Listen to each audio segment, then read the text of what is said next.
ओशो जी की जो डेथ थी वो नेचुरल डेथ थी या जो मार्केट में खबर फैलती है कि स्लो पॉइजन दिया गया था? ओशो को बिना वारंट के गिरफ्तार कर लिया गया। Government took an illegal action.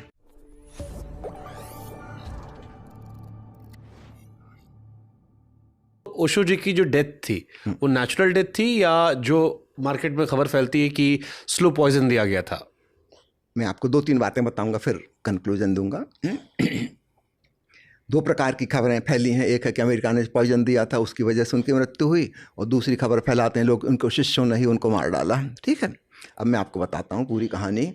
Osho को बिना वारंट के गिरफ्तार कर लिया गया। याद रखिए, बिना वारंट के। Government took an illegal action, अपने ही संविधान के खिलाफ। पुलिस वालों ने इनकार कर दिया।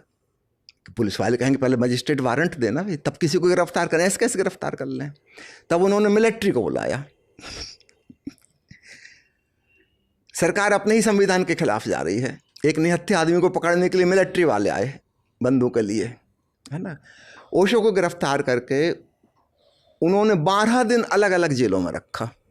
रोज जेल चेंज हो जाए, अगले दिन फिर कहीं और, फिर कहीं और।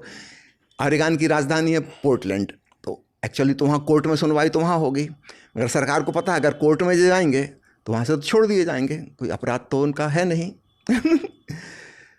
तो खूब डिले किया उसमें। और इस बीच में ऐसा अनुमान है, देखिए कोई प्रमाण इसका नहीं है, अनुमान कह रहा हूँ मैं, अनुमान है कि उनको एक पॉइजन होता है जो बाद में डिटेक्ट नहीं होता, वो दिया गया, और रेडिएशन पॉइजनिंग दी गई। रेडिएशन को आप डिटेक्ट नहीं कर सकते, तो हमेशा दाहिने करवट सोते थे, है ना। तो तकिए में कुछ रेडियो एक्टिव मटेरियल रखा, जिससे रात भर रेडिएशन होता रहेगा। तो उसका कोई बाद में प्रमाण, कोई केमिकल तो है नहीं कि आप ब्लड टेस्ट में पता लगा लो।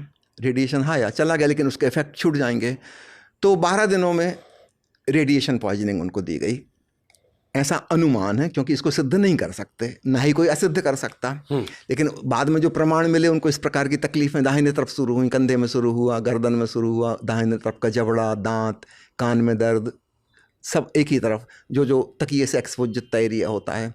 तो उससे एक्सपर्ट ने, जो पॉइजन एक्सपर्ट्स हैं, उन्होंने अनुमान लगाया कि अमेरिका में ये प्रचलन है, ऐसा वो करते हैं। It is well known fact कि जेलों में ऐसा किया जाता है।